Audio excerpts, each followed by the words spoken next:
Do I have a treat for you guys? I'm obviously going to be starting my draft profiles. Before I get into it, spike that like. If you like what you're watching, please consider subscribing and hitting the notification bell. Really does help the channel out. I do want to remind everybody, guys, I will be live for Kansas City and the Browns.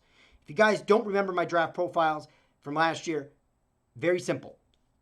I go into numbers, statistics, height, weight, school, awards. Then we go into positives. Then we go into negatives. Then we give you a basic comparison. I use NFL comparisons because, again, my draft profiles are there for just the basic fan that wants to get basic information on the prospect itself without doing an incredible deep dive. So with no further ado, guys, let's get into it.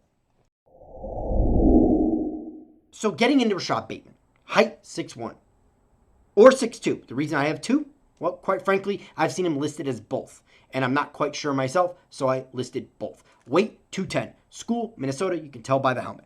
Total numbers, 147 receiving yards, 16.3 yard average, 19 total touchdowns, and 2,395 receiving yards. He was a semifinalist as a sophomore for the Blitnikoff Award and the Richter Howard Receiver of the Year Award, and he was first team All Big Ten. His best season came as a sophomore. Reason being, he opted out 5 games into his junior season, where he had 57 passes, 1,170 yards, 20.5 yard average, and 11 touchdowns. So let's get into the rest of the positives and negatives on Rashod Bateman.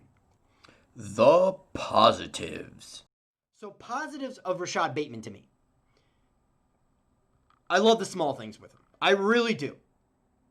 I love the ability to look the ball in. Not a lot of receivers do that. A lot of receivers these days, somebody like an Evan Ingram will sit there, they don't look the ball in, and then they instantly take off upfield, and the ball's going this way, and it's picked off, and you see the defender going down the other way. That's not going to happen with Rashod Bateman. I love how he's savvy and smooth in and out of his breaks, especially at the top of his routes. And to me, he's very good in contested catch type situations. But there are negatives to Rashod Bateman's game, and we will get into that next. The negatives. Before I get into the negatives, it's going to be sounded a lot more long-winded than the positives, but understand, this is a great prospect, and honestly, finding negatives was a lot harder. So the negatives on Rashod Bateman. This may sound more long-winded as the positivities because, quite frankly, he's a jack of all trades, master of none. He doesn't possess elite speed like a Jalen Waddle, like a Devontae Smith. He's probably a 4-4, 4-5 guy. Some Giants fans don't want that. They want that 4-4, 4-3 guy, And he's not a complete possession type guy. He doesn't have the elite height. You're looking for the guys who are 6'3", 6'4", 6'5", even 6'6". He's not that. He's not your complete possession guy.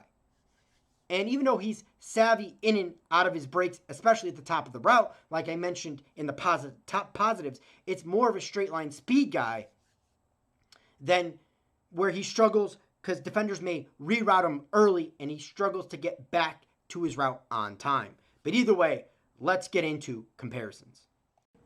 So there really is multiple comparisons I could give to Rashod Bateman.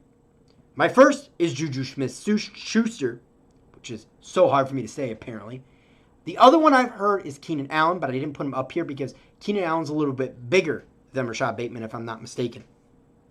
But the comparison, after really thinking about it and reflecting on it, my comparison for Rashod Bateman is Akeem Nicks, a Giants wide receiver I loved. And if Rashod Bateman can be that for the New York Football Giants, I will take Rashod Bateman any day of the week and twice on Sunday.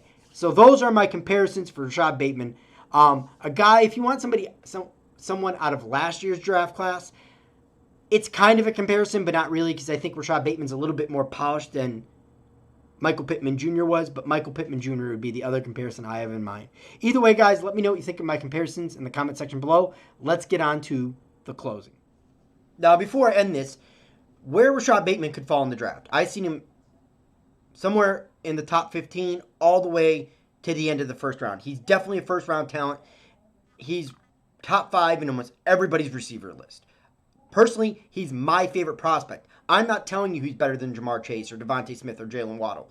I think he's better than Jalen Waddle, in my personal opinion. A lot of people would disagree with that. I love me some Rashod Bateman. If the Giants took him at 11, I would not be opposed. A lot of people would. A lot of people would. I believe he's probably from 15 all the way to 28 right now. Depending on how well he does at the combine, he could shoot up higher. He could outperform a couple of these guys at the combine. Again, he doesn't have the elite speed of Devontae Smith or Jalen Waddle, but he's still very good with the ball after the catch. You can go look at that on film. Very good in straight line situations. He's a very good wide receiver. One of my favorite prospects in this class. Hope you guys agree. Hope you guys enjoyed. Either way, it's been OGR Sports, and I'll catch you on the next vid.